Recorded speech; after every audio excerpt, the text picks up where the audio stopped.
I'm Evangelia Dickens, 35, a Navy commander who earned my way from scholarship kid to the officer's table. For years, I picked up the tab, bailing out my parents, covering my sister's bills, even funding her wedding. But when my own family mocked me at that wedding, Dad calling me the black sheep and a failure in uniform, while guests laughed, I drew a line that changed everything. Ever been dismissed or humiliated by people you've carried for years? Tell me your story in the comments. You're not alone. Before I dive in, tell me where you're tuning in from, and if you've ever had to stand your ground after being wronged, hit like and subscribe for more true stories about boundaries and self-respect. What happened next might surprise you. Growing up in the Dickens household meant understanding your place in the hierarchy. Dad sold insurance, Mom hosted dinner parties, and appearances were everything.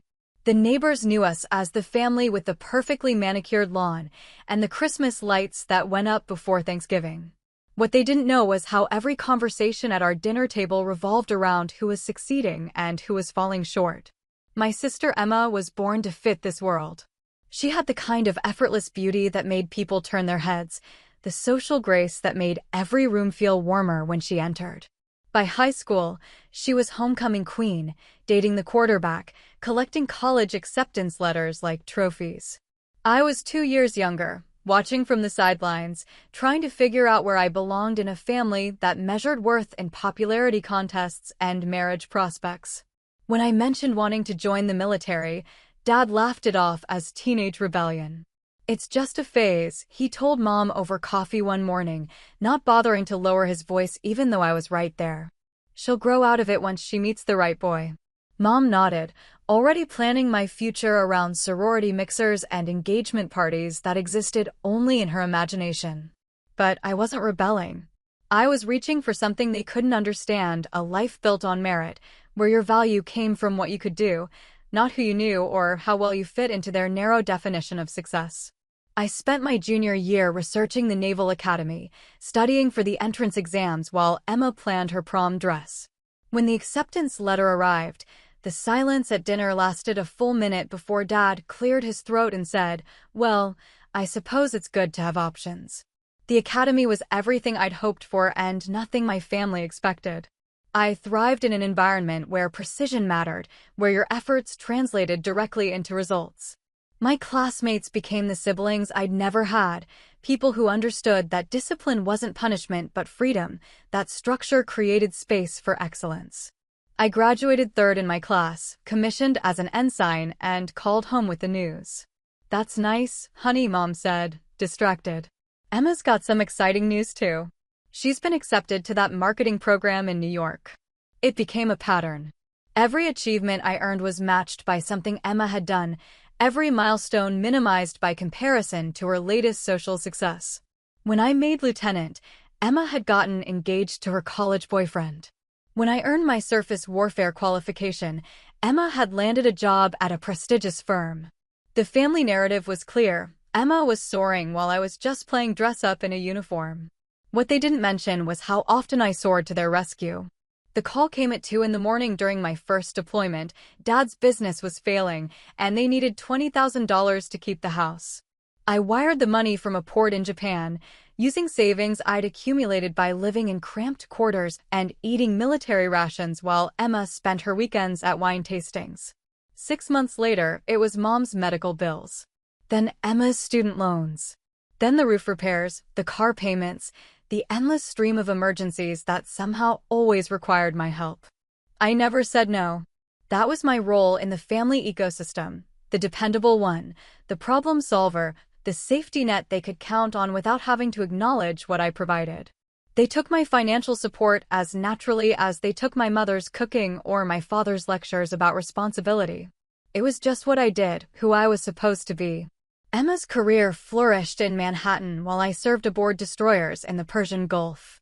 She posted Instagram photos from rooftop parties while I navigated through shipping lanes in the Red Sea. Her life looked like something from a magazine. Mine was measured in months away from shore, in emergency drills at 3 in the morning, in the satisfaction of keeping 300 sailors safe in waters where safety was never guaranteed. But when I came home on leave, the conversations always returned to Emma's latest triumph. She'd been promoted again. She was seeing someone new. She'd been invited to some exclusive event. My stories of port visits and training exercises were met with polite nods and quick subject changes. It was as if my entire career was happening in a parallel universe that occasionally intersected with theirs when they needed money. The dynamic crystallized during Emma's engagement announcement dinner. She'd been dating Marcus for 2 years, and everyone loved him. Harvard MBA, law firm partnership track, family money that went back 3 generations. He was exactly the kind of man our parents had always envisioned for their daughters, the kind of success story that validated their entire worldview. "We're thinking a spring wedding," Emma announced, holding up her left hand to display a diamond that caught the restaurant's dim lighting. "Something elegant, but not too formal. Marcus has such wonderful taste." The congratulations flowed like champagne. Dad talked about walking his daughter down the aisle. Mom started planning guest lists, and I sat there in my dress uniform. I'd come straight from a Navy event, watching my family celebrate the life they'd always wanted for me but never thought I could achieve. "What about you, Evangelia?" Emma asked, turning to me with a smile that didn't quite reach her eyes. "Any prospects on the horizon? You're not getting any younger." The question hung in the air like smoke from Dad's cigars. At 35, I was a lieutenant commander with a distinguished service record, qualified to command a naval vessel, trusted with multi-million-dollar equipment and the lives of my crew. But in my family's estimation, I was just an aging woman in uniform, playing at a career that didn't include the only achievements that mattered to them. "I'm focused on my work right now," I said, keeping my voice level. "We're doing important things in the Pacific Fleet." "Of course you are," Dad said, patting my shoulder with the kind of condescension usually reserved for children playing pretend. "But don't wait too long, sweetheart. The good ones don't stay on the market forever." Emma's engagement became the center of our family's universe, a gravitational force that pulled every conversation back to wedding plans and future possibilities. I watched from the periphery, sending checks when requested, offering help when needed, playing my assigned role as the dependable sister who could be counted on for support but never quite celebrated for success. They had built their version of my story, and nothing I accomplished seemed capable of changing it. I was the family's safety net, the responsible one who chose career over marriage, duty over happiness. It was a narrative that served their needs perfectly, even as it erased everything I had actually become. The first warning signs appeared during Emma's bridal shower, hosted at Mom's Country Club among women who'd known our family for decades. I'd arranged my leave schedule to be there, driving 6 hours from Norfolk in my civilian clothes, carrying a carefully chosen gift that had required 3 months of deployment pay. "Oh, Evangelia made it," Mrs. Henderson exclaimed as I walked into the private dining room. "We were wondering if the Navy would let you out for such an important day."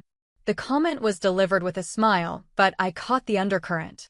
In their world, my career was something that happened to me, not something I'd built through years of deliberate choices and earned accomplishments.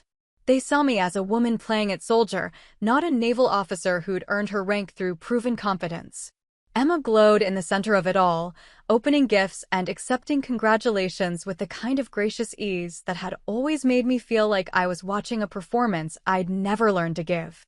When she opened my present, a set of crystal glasses I'd found at a boutique in San Diego, she held them up to the light and smiled.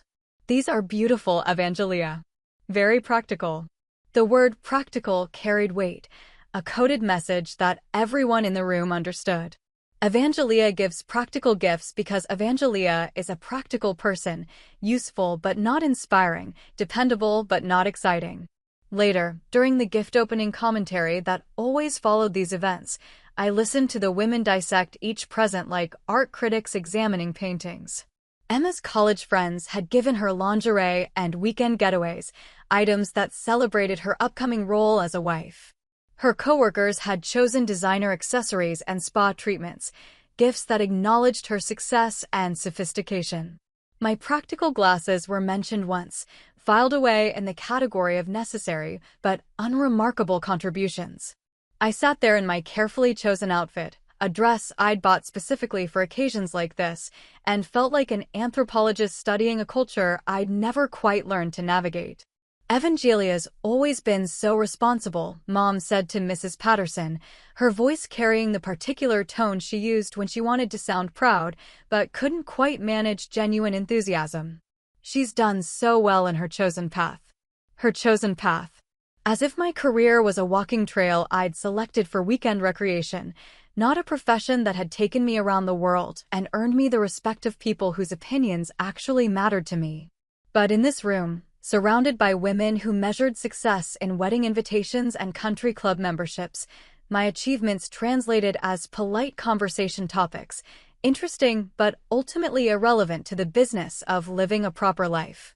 Emma caught my eye across the room and smiled, the kind of smile she'd perfected in childhood when she wanted something. Evangelia's been so helpful with all the wedding planning, she announced to the room. She's contributing so much to make this day perfect. Contributing. The word hung in the air like a price tag, a reminder that my role in this family story was financial support wrapped in the language of sisterly love. I'd already written checks for the photographer, the flowers, and part of the venue deposit. But somehow, in Emma's telling, this became helpful contribution rather than the mathematical reality of one sister subsidizing another's dream wedding. After the shower, as I helped Mom clean up the dining room, she turned to me with the expression she wore when she was about to offer unwanted advice disguised as maternal concern. You know, honey, Emma's wedding might be a good opportunity for you to meet someone. Marcus has several unmarried friends, very successful men who might appreciate someone with your sense of responsibility. My sense of responsibility. It was becoming my defining characteristic in their vocabulary, the polite way of acknowledging that I had money and reliability while avoiding any mention of how I'd earned both. They saw me as a woman with useful qualities who might, with proper positioning, attract a man willing to overlook my advanced age and unconventional career choices. I'm not looking to meet anyone right now, I said, folding napkins with the precision I'd learned from military training. My career keeps me pretty busy. Of course it does, dear. But you can't sail around the ocean forever. Eventually, you'll want to settle down, have a family of your own. The assumption that my current life was temporary, a phase I'd outgrow once I came to my senses and embraced the path they'd always envisioned for me, had become a constant background hum in our conversations. They genuinely couldn't imagine that I'd found fulfillment in a life they didn't understand, that my definition of success might be fundamentally different from theirs. Emma called me 2 weeks later, her voice bright with excitement about some detail of the wedding planning that required immediate attention and financial assistance. The caterer needs another deposit, and Marcus and I are a little tight right now with the down payment on the house. Could you possibly help us out? Just temporarily, of course. Just temporarily. It was always just temporarily, just this once, just until they got back on their feet. I'd been hearing those words for 10 years, ever since my first deployment when they discovered that their responsible daughter had actually become someone with both the means and the willingness to solve their problems. How much do you need? I asked, already calculating how much I could transfer from my savings without compromising my own financial security. $5,000 should cover it. You're such a lifesaver, Evangelia. I don't know what we'd do without you. What they'd do without me was make different choices, live within their means, face the consequences of their financial decisions like adults. But I'd trained them to expect my intervention, taught them that their crises would always find solutions in my checkbook. I was the family's emergency fund, the safety net that allowed them to take risks they couldn't afford because they knew I'd catch them if they fell. The wedding preparations continued through the spring, a steady drumbeat of expenses and expectations that seemed to expand every time I thought we'd reached the final budget. Emma's vision kept growing more elaborate, more expensive, more perfect. The practical sister would handle the practical details while the beautiful sister focused on being beautiful. And through it all, the comments grew sharper, more pointed. Jokes about my single status became more frequent. Observations about my career became more dismissive. It was as if my willingness to financially support their dreams had given them permission to openly devalue the life I'd built for myself. The irony wasn't lost on me. The very success that enabled me to help them was the success they couldn't quite bring themselves to celebrate. Wedding day arrived with the kind of perfect weather that photographers charge extra to guarantee. I stood in front of my hotel room mirror, adjusting the ribbons on my service dress blues for the third time. The uniform was pressed to regulation standards, each decoration positioned with mathematical precision, brass polished to mirror brightness. I looked like exactly what I was, a naval officer prepared for a formal occasion. But walking into the church vestibule, I immediately felt the weight of disapproving glances. Whispers followed me down the hallway, comments delivered behind hands, but loud enough to ensure I'd hear them. She's wearing her uniform to Emma's wedding? Seems a bit much, don't you think? Always has to make it about herself. The logic was stunning in its circularity. If I'd worn civilian clothes, I would have been criticized for not showing proper respect for the occasion. By wearing my dress uniform, the military equivalent of a tuxedo, I was somehow stealing attention from the bride. There was no correct choice, no version of my presence that wouldn't generate commentary about my failure to read the room properly. Emma appeared in the doorway, radiant in white silk and lace, surrounded by bridesmaids in dusty pink who'd spent the morning having their hair arranged in identical cascades of curls. She spotted me immediately, her smile faltering for just a moment before she composed herself and walked over. "Evangelia, you look very official," she said, the word landing somewhere between compliment and criticism. "I wasn't sure you'd be able to get leave for the whole weekend." "I wouldn't miss your wedding," I replied, meaning it despite everything. Whatever complicated feelings existed between us, she was still my sister, and this was still the most important day of her life. "Of course not. You've been so involved in making this happen." Again, that coded language that transformed financial contribution into emotional investment that made my support sound like enthusiasm rather than duty. The ceremony was everything Emma had dreamed of: flowers arranged in perfect abundance, music performed by a string quartet, vows delivered in voices that carried clearly to the back row. Marcus looked appropriately handsome and nervous, Emma looked radiant, and I sat in the family section watching my sister marry a man who could give her the life our parents had always wanted for both their daughters. During the reception, I found myself seated at a table with distant relatives and family friends, people who knew me primarily as Emma's sister in the Navy. They asked polite questions about my career, the kind of questions people ask when they want to appear interested without actually learning anything meaningful about your life. "Do you enjoy all that traveling?" asked Uncle Robert, Emma's godfather, a man who'd built his fortune in real estate development. "The deployments are challenging but rewarding," I answered. "There's something meaningful about serving alongside people who share your commitment to something larger than themselves." He nodded with the expression people wear when they're waiting for you to finish talking so they can change the subject. "Well, I'm sure it's been a good experience for you." Character building. Character building. As if my career was summer camp, a temporary adventure that would end once I came to my senses and settled into a more appropriate life. I'd commanded sailors through emergency situations in international waters, made decisions that affected the safety of multi-million-dollar vessels, earned the respect of officers who'd spent their entire careers evaluating competence and leadership. But in this room, surrounded by my family's social circle, those experiences translated as character building, interesting stories that might make me a more well-rounded dinner party guest. The evening wore on, and the alcohol flowed freely. Dad's voice grew louder, his gestures more expansive, his commentary more pointed. He held court at the head table, telling stories about Emma's childhood, her academic achievements, her success in New York, her excellent choice in husbands. Each story painted a picture of a daughter who'd fulfilled every parental dream, who'd chosen wisely and lived properly. When the conversation turned to me, the tone shifted noticeably. Dad's voice carried a note of resignation mixed with gentle mockery, the way you might talk about a family member who'd made peculiar but ultimately harmless life choices. "Evangelia's always been our independent one," he said, gesturing toward me with his wine glass. "Never could convince her to follow the traditional path. Stubborn as hell, just like her mother." The comparison to Mom was meant as a compliment, but it carried implications that made me shift in my seat. Mom's stubbornness had been channeled into appropriate outlets, charity work, social organizing, maintaining the kind of household that reflected well on Dad's success. My stubbornness had led me to a career that took me away from home, that prioritized duty over family obligations, that failed to produce the grandchildren they'd been expecting for 15 years. "She's done well for herself, though," Dad continued, his voice taking on the tone he used when he wanted to sound magnanimous. "Made something of that military thing. We're proud of her, even if we don't always understand her choices."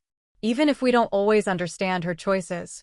The qualifier hung in the air like a disclaimer, a way of expressing pride while maintaining distance from the decisions that had shaped my life.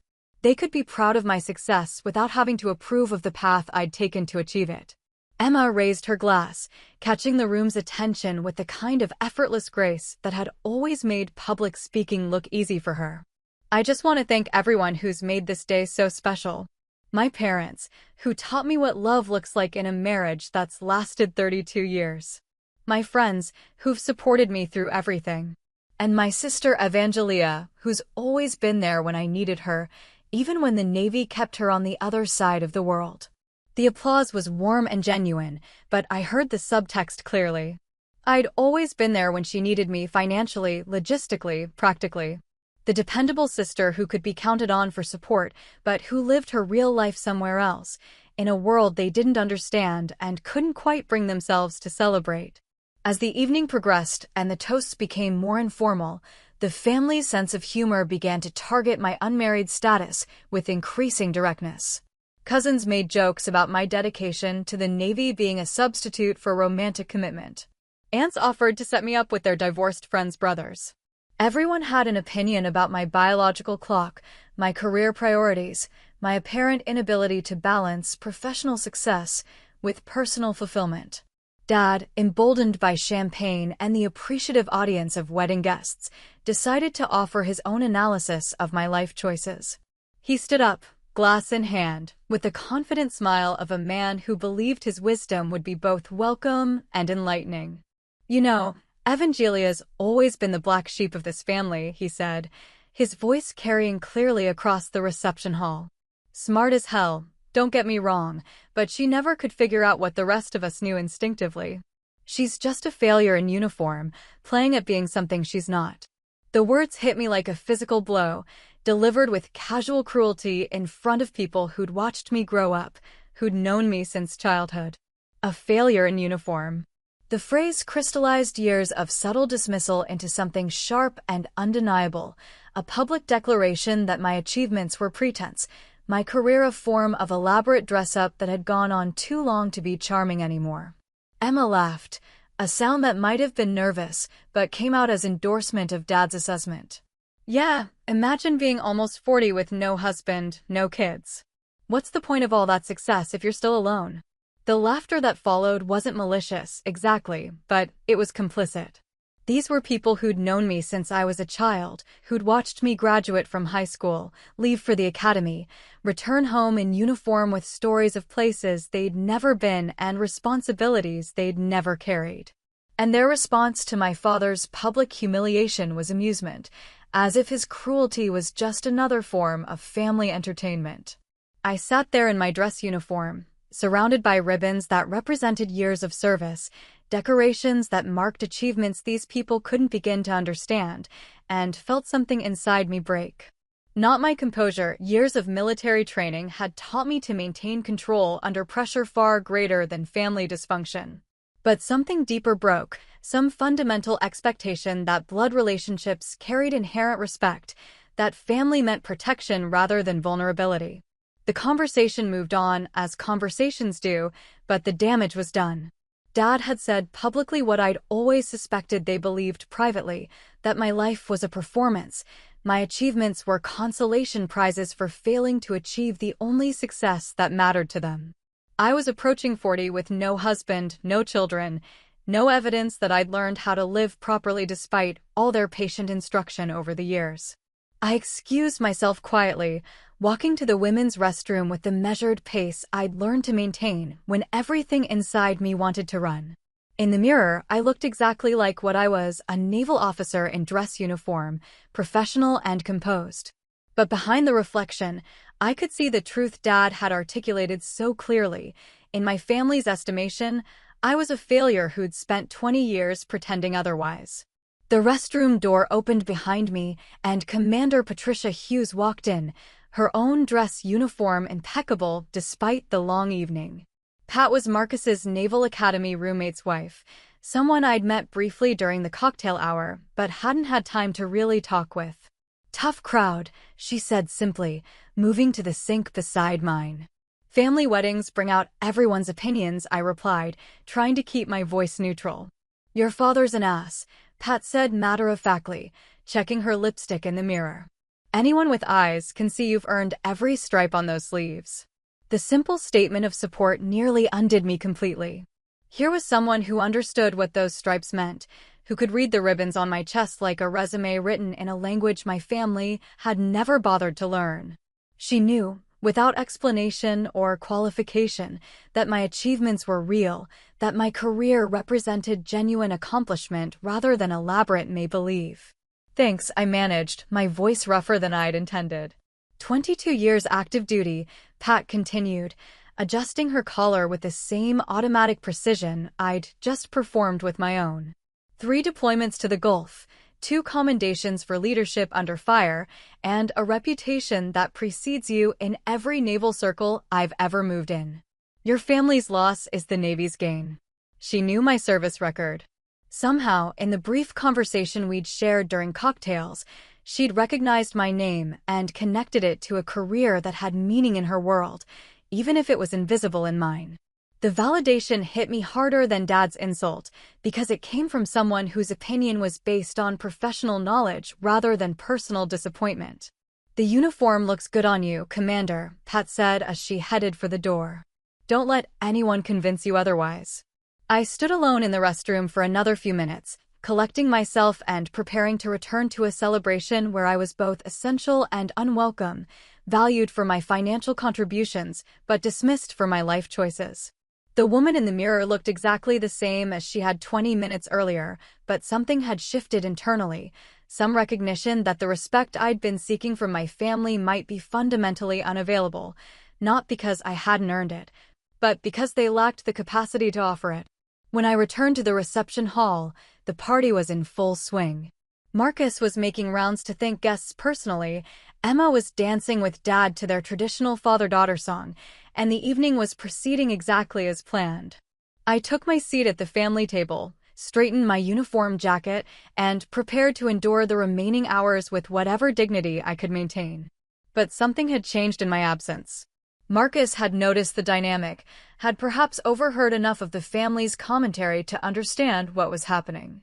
He caught my eye across the room, and I saw something in his expression that I hadn't expected: recognition, respect, and a kind of professional solidarity that transcended family politics.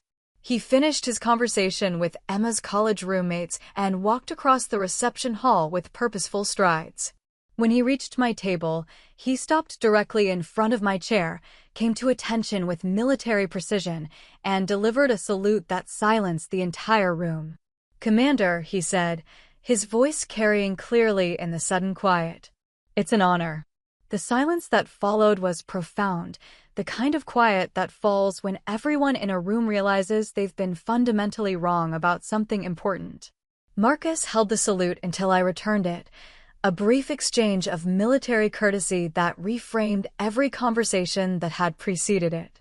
Here was Emma's new husband, the Harvard MBA with the perfect pedigree and the family money, offering the kind of respect that my own family had withheld for 20 years. He understood what those ribbons meant, what my rank represented, what it cost to earn the uniform I wore. And he was making that understanding public, in front of people who'd just finished laughing at my father's assessment of my life as failure disguised as service. "The honor is mine," I replied, completing the exchange with the professionalism that had become second nature after 2 decades in uniform. Marcus smiled and extended his hand for a civilian handshake. "I've heard excellent things about your command. The Pacific Fleet speaks very highly of your leadership." The Pacific Fleet speaks very highly of your leadership. The words hung in the air like a revelation, information about my professional life that my family had never sought and would never have found on their own. Marcus knew things about my career that Dad couldn't have articulated, understood aspects of my service that Mom had never asked about, respected achievements that Emma had never bothered to investigate. "Thank you," I said simply, shaking his hand with the firm grip I'd perfected in countless similar exchanges with fellow officers. "I should have introduced myself properly earlier," Marcus continued, his voice pitched for the table, but audible to the nearby guests who were still processing what they'd just witnessed. "Marcus Sullivan, Lieutenant Colonel, Judge Advocate General's Corps, Army Reserve." Lieutenant Colonel. Marcus wasn't just a successful civilian who happened to know something about military courtesy. He was a field-grade officer, someone whose rank actually exceeded mine, someone who understood military culture from the inside. His salute hadn't been a gesture of politeness, it had been one professional acknowledging another, with the full weight of military protocol behind it. The revelation rippled through the family table like a seismic shift. Suddenly, Marcus wasn't just Emma's successful husband. He was someone whose judgment of my career carried weight they couldn't dismiss. He'd looked at my service record and found it worthy of respect, had evaluated my achievements according to standards they didn't understand but couldn't argue with. Dad cleared his throat, the way he did when he realized he'd miscalculated something important. "Well, Marcus, we didn't know you were military yourself." "Reserve component," Marcus replied easily. "Weekend warrior compared to Commander Dickens's service. She's the real deal. Active duty line officer, multiple command qualifications, deployment ribbons that represent serious time in harm's way. That's the kind of service that builds the backbone of our national defense." Each phrase was a small education for my family, a translation of my career into terms they couldn't dismiss as easily as they dismissed my own explanations over the years. Marcus possessed both the military knowledge to evaluate my achievements and the social standing within their world to make that evaluation matter. "Evangelia's always been very dedicated to her work," Mom said carefully, using the diplomatic tone she employed when she wasn't sure what reaction was appropriate. "Dedication is part of it," Marcus agreed. "But command at sea requires something more. The ability to make life-and-death decisions under pressure, to earn the trust of sailors who will follow your orders into dangerous situations, to represent American interests in some of the most complex geopolitical environments in the world. It's not work you can fake your way through." The educational component of his comments was deliberate, I realized. Marcus was giving my family information they'd never sought, context they'd never bothered to acquire, perspective that transformed my career from family disappointment into something that demanded respect. He was doing it diplomatically, without directly criticizing their previous dismissiveness, but the message was unmistakable. Emma appeared beside him, having finished her dance with Dad, her expression uncertain as she tried to read the mood at the table. "What's everyone talking about so seriously? This is supposed to be a party." "Just getting to know your sister better," Marcus said, sliding his arm around Emma's waist with easy affection. I had no idea the family included such distinguished military service. "You should be very proud. You should be very proud." The words carried an implicit rebuke, gentle but clear. Marcus was telling them, politely but unmistakably, that their treatment of me reflected poorly on their judgment rather than on my achievements. He was using his position as the new son-in-law, his military credentials, and his obvious success in their world to reframe the entire dynamic. "We are proud," Dad said quickly, his voice carrying the slight strain of someone adjusting his position mid-conversation. "We've always been proud of Evangelia's service." But the damage to his earlier assessment was already done. 20 minutes earlier, he'd called me a failure in uniform in front of a room full of people. Now, faced with Marcus's professional evaluation of my career, he was claiming pride he'd never expressed, respect he'd never offered, support he'd never provided. The contradiction was visible to everyone at the table, the gap between his public humiliation of me and his current claim of parental pride. Marcus's intervention had accomplished something I'd never managed in 20 years of service. It had forced my family to confront the disconnect between their treatment of my career and its actual significance. I'm sure the commander has some incredible stories, Marcus continued, including me in the conversation with the kind of professional courtesy that acknowledged my expertise. The Pacific deployment tempo has been intense these past few years. It was an opening, an invitation to share aspects of my experience that my family had never asked about. But I'd learned long ago that they weren't genuinely interested in my stories, that their questions about my career were typically prelude to advice about when I should leave it behind for more appropriate pursuits. It keeps us busy, I said diplomatically, falling back on the neutral responses I'd perfected for occasions when military service became a topic of civilian curiosity. I'll bet it does, Marcus replied with the kind of understanding that came from shared experience. The operational tempo doesn't leave much time for the home front. The home front. He'd just acknowledged, in language my family couldn't misinterpret, that my absence from their social obligations wasn't personal choice, but professional necessity. That my limited availability for wedding planning and family gatherings reflected the demands of genuine service rather than deliberate avoidance. The evening continued, but something fundamental had shifted in the family dynamic. Marcus's public recognition of my achievements had created a new baseline for how my service could be discussed, had established that dismissing my career meant disagreeing with someone whose opinion they valued and whose judgment they trusted. Other guests approached throughout the evening, drawn by curiosity about the military exchange they'd witnessed. Marcus's introduction had given them permission to ask questions they might not have asked otherwise, to express interest in aspects of my career that had previously been invisible to them. "Commander Dickens," said Mrs. Patterson, one of Mom's bridge partners, approaching with the kind of tentative respect usually reserved for meeting minor celebrities. "Marcus mentioned you've been stationed overseas. That must be quite an adventure." Adventure. It was a civilian word for what I did, lacking the weight of actual understanding, but it was delivered with genuine interest rather than the patronizing dismissal I'd grown accustomed to from my family's social circle. Marcus's intervention had transformed me from Emma's peculiar sister into someone worth getting to know. "It's been rewarding," I replied, offering the kind of safe response that acknowledged her interest without overwhelming her with details she probably wouldn't understand or remember. "I imagine it takes tremendous courage," she continued, clearly working through concepts that were foreign to her experience. "Being responsible for all those young people so far from home. Tremendous courage." The phrase hit me unexpectedly, simple recognition of something my family had never acknowledged. Mrs. Patterson, a woman whose biggest risk in recent years had probably been trying a new recipe for book club, understood intuitively that my career involved forms of responsibility and danger that required qualities worth admiring. The acknowledgement from someone outside my family carried weight precisely because it came without obligation, without the complicated dynamics that made genuine recognition impossible from people who'd known me since childhood. Mrs. Patterson had no investment in maintaining a particular version of my story, no need to protect her previous judgments, no reason to offer false praise. Her respect, limited though it might be, was authentic.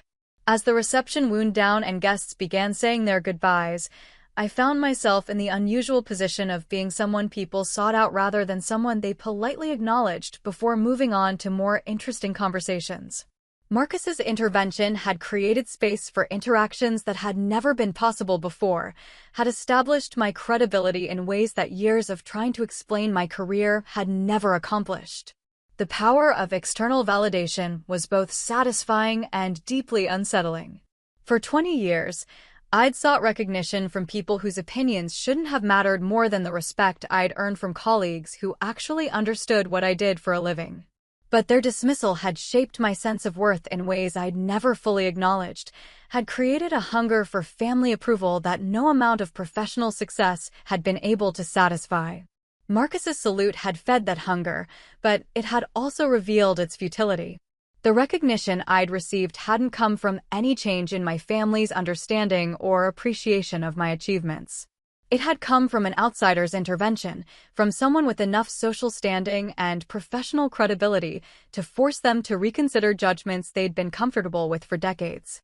The validation was real, but it was also borrowed, dependent on Marcus's continued presence and willingness to serve as translator between my world and theirs.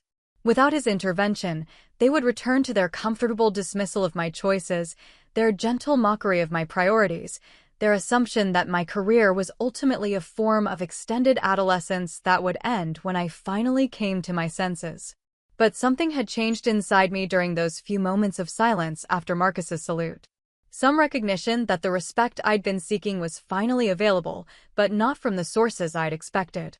The people whose opinions actually mattered, my fellow officers, my sailors, the professionals who could evaluate my performance based on knowledge rather than prejudice, had been offering that respect all along.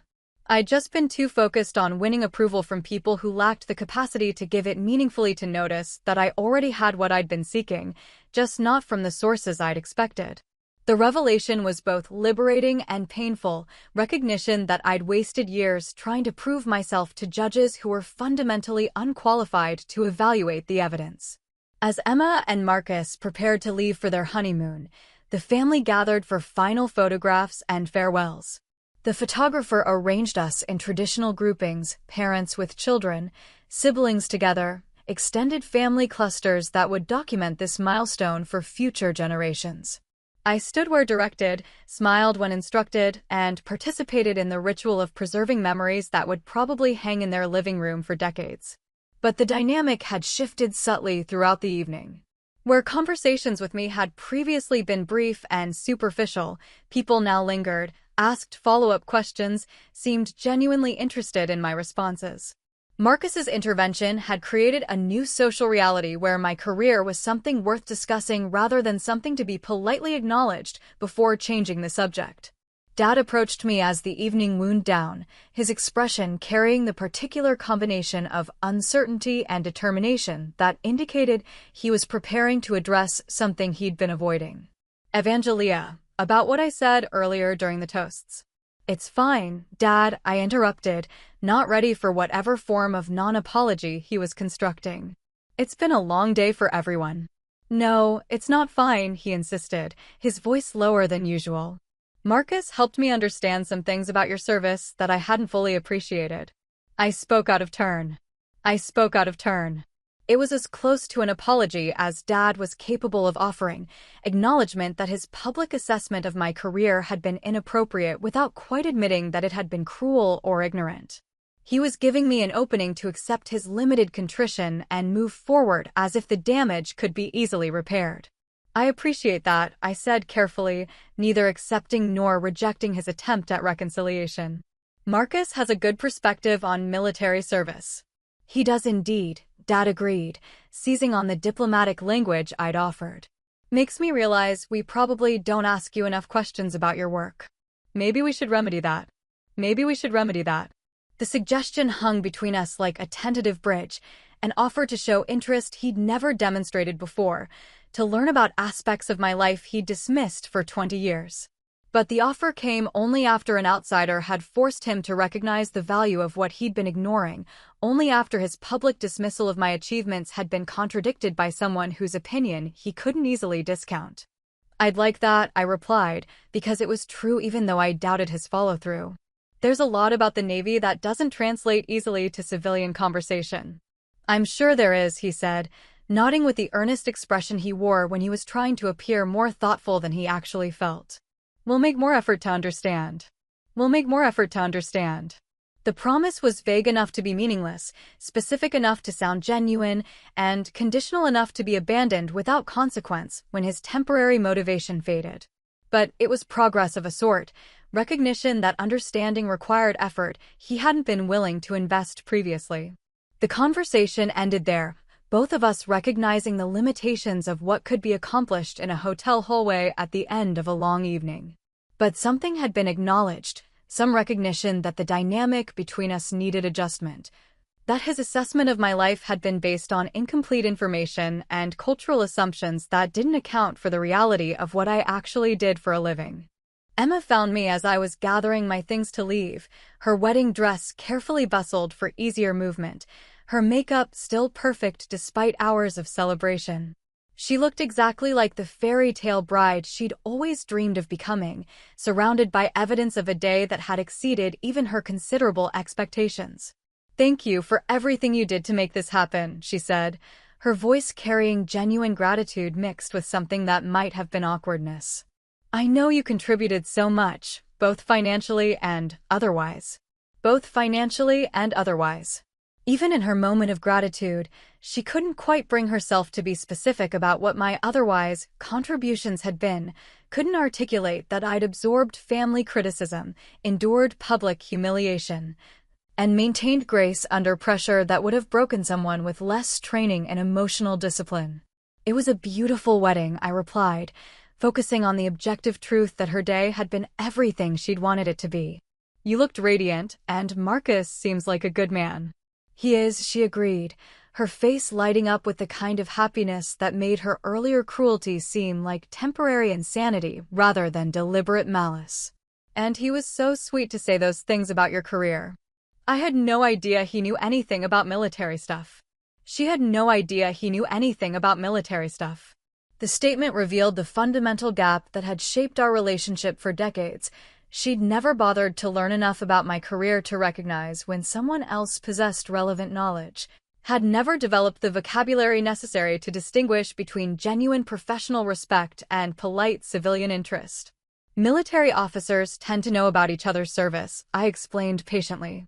"Especially at the senior levels. It's a smaller community than most people realize." "That makes sense," she said, nodding as if this information was both new and fascinating. "Maybe you could tell me more about it sometime." "About what you actually do, I mean. I realize I don't really understand it very well." "Maybe you could tell me more about it sometime." The offer carried the same tentative quality as Dad's earlier promise, the same suggestion that interest could be developed retroactively, that 20 years of dismissive indifference could be overcome through good intentions and occasional conversations. "I'd be happy to," I said, meaning it despite my skepticism about her follow-through. "There's a lot about naval operations that doesn't make it into civilian news coverage." "I'm sure there is," she replied, then glanced around the reception hall with the distracted attention of someone who had other priorities demanding her focus. "Well, Marcus and I should probably get going. Early flight tomorrow." The conversation ended as it had begun, with polite expressions of interest that carried no obligation for future action, with promises that probably wouldn't survive their honeymoon, with goodwill that felt genuine in the moment but lacked the foundation necessary for sustained change. I drove back to my hotel through streets that looked different in the darkness, past houses where families were probably having normal conversations about normal problems, where adult children weren't required to financially subsidize their siblings' wedding dreams or endure public assessments of their worth from people who'd never bothered to understand their achievements. The evening had been a victory of sorts, but it was someone else's victory, won by Marcus's intervention rather than my own efforts, dependent on his continued presence and willingness to serve as translator between my world and theirs. Without him, they would return to their comfortable patterns of dismissal, their assumption that my career was ultimately a form of elaborate hobby that had gone on too long to be charming. But something had shifted in my own understanding, some recognition that the validation I'd been seeking was available, just not from the sources I'd expected. Marcus had demonstrated that people existed who could evaluate my achievements fairly, who possessed both the knowledge and the respect necessary to appreciate what I'd accomplished. The fact that those people weren't my family was disappointing but not ultimately damaging. I'd spent 20 years trying to prove myself to judges who were fundamentally unqualified to evaluate the evidence, who lacked both the professional knowledge and the emotional capacity to offer the recognition I'd been seeking. Their dismissal said more about their limitations than about my achievements, more about their narrow definition of success than about the actual value of my service. The realization was both liberating and melancholy, recognition that I could stop seeking approval from people who would never be capable of giving it meaningfully. But it was also acknowledgement that the family relationships I'd valued were built on foundations that couldn't support the weight of genuine mutual respect, that their love for me was conditional on my willingness to accept their judgment of my choices. Marcus's salute had been a gift, but it had also been a revelation about what I'd been missing and where I might find it. The respect I'd been seeking existed in abundance among people who understood what I did for a living, who could read my service record like a resume written in a language they understood, who valued achievements my family would never learn to appreciate. The next morning, I packed my dress uniform carefully, each ribbon positioned exactly as regulations required, brass polished to the standard I'd maintained for 20 years. In the hotel mirror, I looked like exactly what I was, a naval officer preparing to return to duty, to responsibilities that mattered to people whose opinions were based on professional knowledge rather than family dynamics. The uniform that had made me feel like an outsider at my sister's wedding was the same uniform that commanded respect in every professional environment I'd ever entered.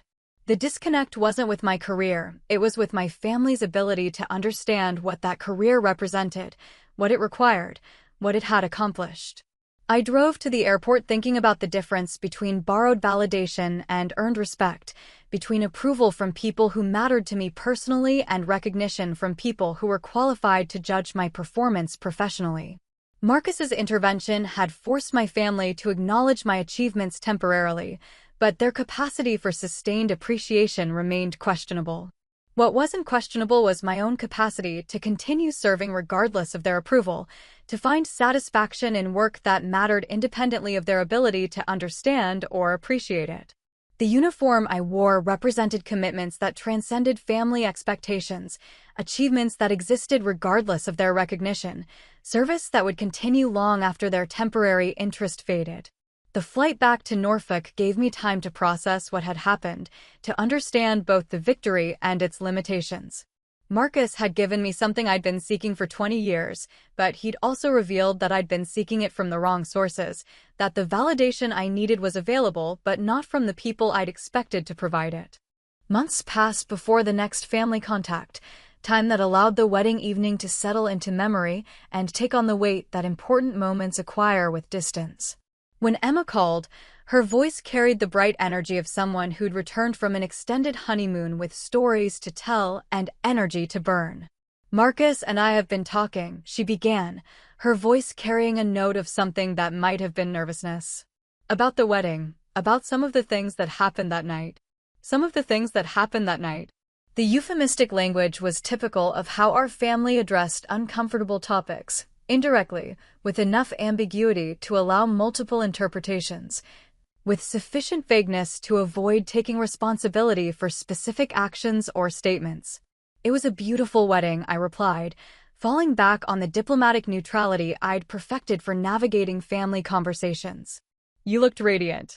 "Thank you," she said, then paused in a way that suggested she was working through a script she'd prepared.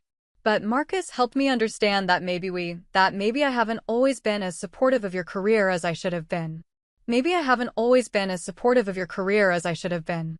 The acknowledgement was carefully worded, passive enough to avoid direct responsibility, qualified enough to suggest that any lack of support had been inadvertent rather than deliberate. It was progress, but progress that had been prompted by her husband's intervention rather than her own recognition.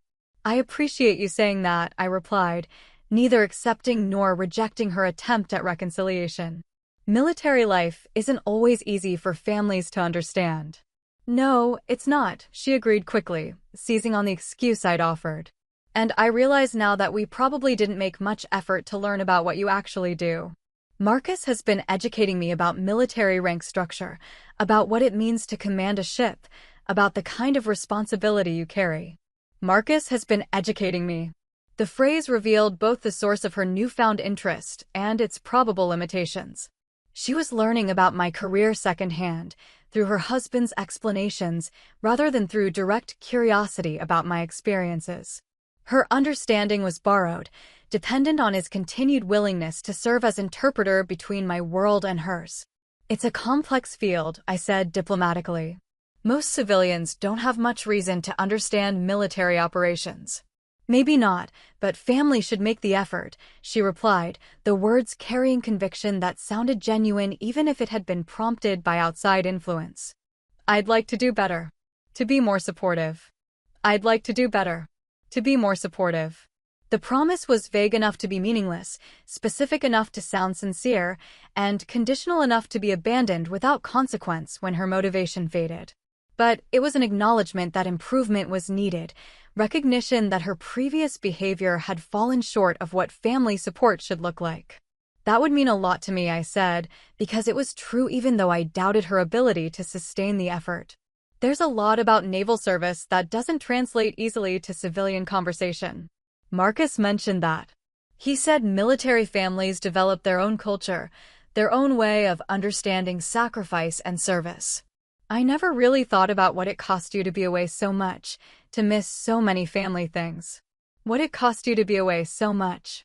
The acknowledgement hit harder than I'd expected, recognition of something she'd never considered before, that my absences weren't preference, but duty, that missing family events was sacrifice rather than choice, that my career required forms of commitment that made traditional family participation impossible. It's part of the job, I replied, falling back on the stoic acceptance that had become automatic over 20 years of service. Everyone in the military makes those sacrifices. But that doesn't make them easier, she insisted, her voice carrying a note of something that might have been genuine understanding. And it doesn't mean family should make them harder by not appreciating what you're giving up. And it doesn't mean family should make them harder. The statement was as close to an apology as Emma was capable of offering, acknowledgement that her behavior had added difficulty to sacrifices that were already substantial, that family should provide support rather than additional burden.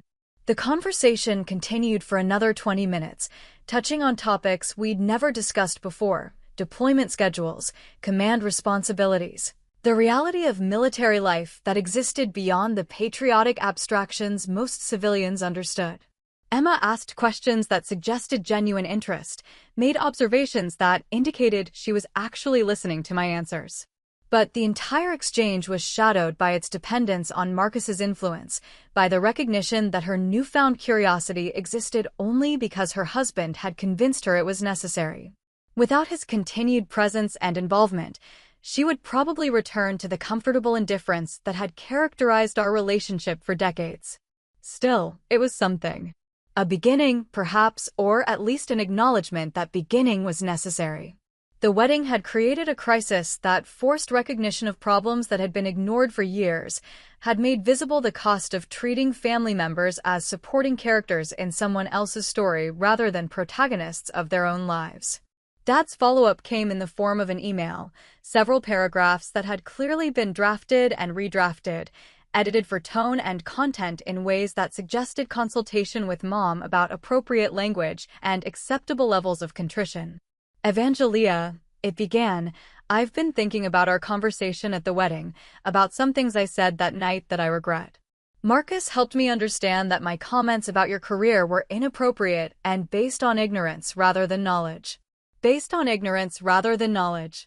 The phrase was accurate, but carefully chosen, acknowledging error without admitting malice, recognizing mistake without accepting responsibility for the emotional damage those mistakes had caused over 20 years of similar comments. I realize now that I never made the effort to truly understand what you do, what your rank means, what kind of responsibility and sacrifice your service represents. That's my failure, not yours, and I want to do better going forward. That's my failure, not yours. The acknowledgement was significant, recognition that the disconnect between us had been caused by his unwillingness to learn rather than my inability to explain. That the problem was his lack of curiosity rather than my failure to communicate effectively. Would you be willing to help me understand? Maybe you could explain what your current position involves, what your deployment schedule looks like, what kind of decisions you make in your role as a commander. I should have asked these questions years ago. Would you be willing to help me understand? The request was both reasonable and 20 years overdue, an offer to show interest that should have existed naturally, to learn about aspects of my life that should have been important to him because they were important to me. I stared at the email for several minutes before responding, weighing the sincerity of his offer against the pattern of dismissive indifference that had characterized our relationship since I'd chosen a path he couldn't understand. His motivation was clearly external. Marcus's intervention had forced recognition that couldn't be ignored, but his request seemed genuine even if it was borrowed. Dad, I wrote back, I'd be happy to help you understand my work better. It's a complex field, but I think you'd find some aspects interesting. The Navy operates in ways that might surprise you, and the responsibilities of command involve much more than most civilians realize. The correspondence that followed stretched over several months, emails that gradually built a vocabulary for discussing aspects of my career that had been invisible to my family for decades. Dad asked questions that suggested genuine effort to understand, made observations that indicated he was actually processing the information I provided. But the entire exchange felt fragile, dependent on his continued motivation and Marcus's ongoing influence. Without external pressure to maintain interest, he would probably return to the comfortable assumption that my career was something that happened to me rather than something I'd built through deliberate choices and sustained effort. The family dynamic had shifted, but the shift felt temporary, like a diplomatic agreement that would hold only as long as all parties remembered why it was necessary. Marcus had forced recognition of my achievements, but recognition that required ongoing external validation was inherently unstable, subject to change when priorities shifted or attention moved elsewhere. Still, it was progress. For the first time in 20 years, my family was making an effort to understand what I actually did for a living, to appreciate the kind of responsibility my rank represented, to recognize that my absences were sacrifice rather than preference. The effort was prompted by outside influence rather than natural curiosity, but it was genuine even if it was borrowed. More importantly, the wedding had taught me something about where to seek validation, about the difference between approval from people who mattered to me personally and respect from people who were qualified to judge my performance professionally. I'd spent decades trying to prove myself to judges who lacked the knowledge necessary to evaluate the evidence, who couldn't distinguish between achievement and failure because they didn't understand the standards that defined either. Marcus's salute had been significant not because it changed my family's opinion, but because it demonstrated that the respect I'd been seeking was available from people who understood what I'd accomplished, who could read my service record like a resume written in a language they understood fluently. The recognition I'd received that night was borrowed, but it had revealed the location of recognition I could earn independently, respect that existed in abundance among professionals who understood what my uniform represented, what my rank required, what my achievements had cost. 2 years after Emma's wedding, I received orders for a new assignment, command of a guided missile destroyer, the kind of position that represented the pinnacle of surface warfare officer careers. The ship was home port in San Diego, a move that would take me even further from family, but closer to operational responsibilities that defined why I'd chosen this life. I called to share the news, expecting the polite congratulations that had become standard for my professional milestones. Instead, Dad's response carried genuine enthusiasm, questions that indicated he'd retained some of the military vocabulary we'd built through our email exchanges. "Command at sea," he said, his voice carrying a note of pride that I'd never heard before. Marcus explained what that means, the kind of responsibility it represents. "Congratulations, Evangelia. That's a real achievement. That's a real achievement." The phrase hit me unexpectedly, simple recognition from someone whose opinion I'd sought for decades, acknowledgement that my career had produced something worthy of celebration rather than polite tolerance. "Thank you," I replied, meaning it in ways that encompassed more than just his specific congratulations. "It's what I've been working toward for 20 years. "I know," he said, and I could hear something in his voice that might have been regret. "I wish I'd understood that sooner. I wish I'd understood that sooner."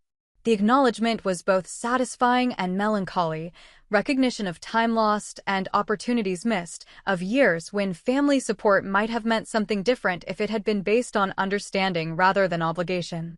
But it was also recognition that understanding, however delayed, was still valuable, that relationships could evolve even when the foundation had been damaged by decades of mutual incomprehension. Dad's education had been prompted by external pressure, but his willingness to learn seemed genuine even if it was overdue. The conversation ended with promises to stay in better touch, to share more details about my new responsibilities, to build on the foundation we'd established through months of careful correspondence.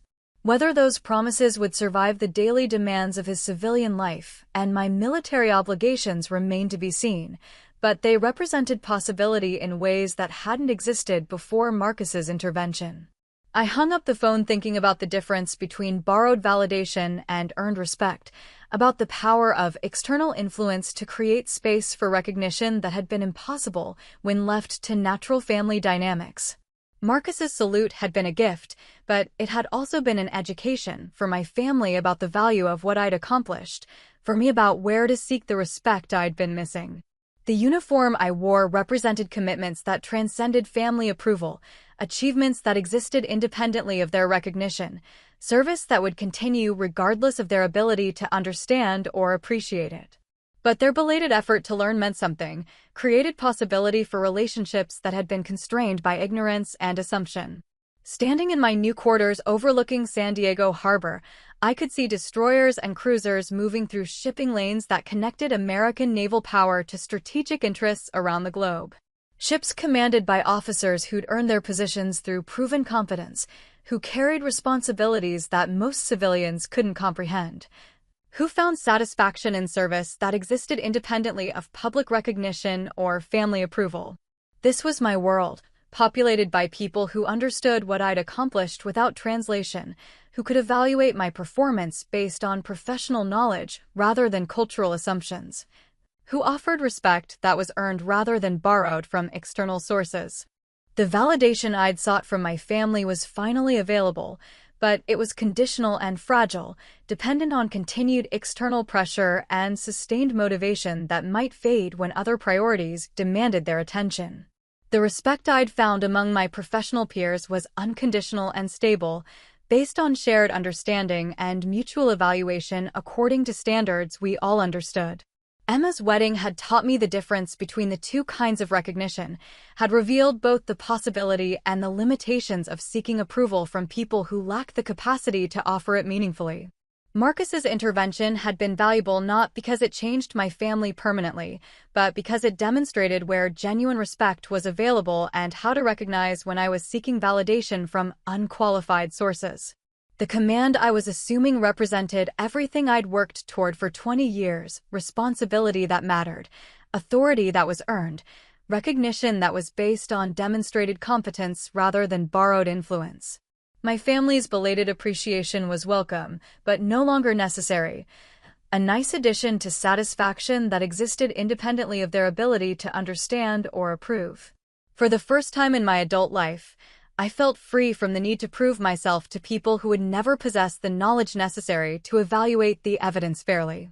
The respect I'd been seeking was abundant among people who mattered professionally, available from sources that were qualified to judge my performance according to standards that actually applied to what I did for a living. The black sheep had found her flock, and it was exactly where she'd always belonged. Thanks for watching. If this hit close to home, tap like, subscribe, and share it with someone who needs the reminder. Quick questions for you. Have you ever been undermined by family at a big moment? What did you do? Where did you finally draw the line, and how did you hold it? Would you have stayed at the reception after that toast, or walked out? Do you think reconciliation is worth it after public disrespect, or is limited contact the smarter move? Drop your story in the comments, I read them all.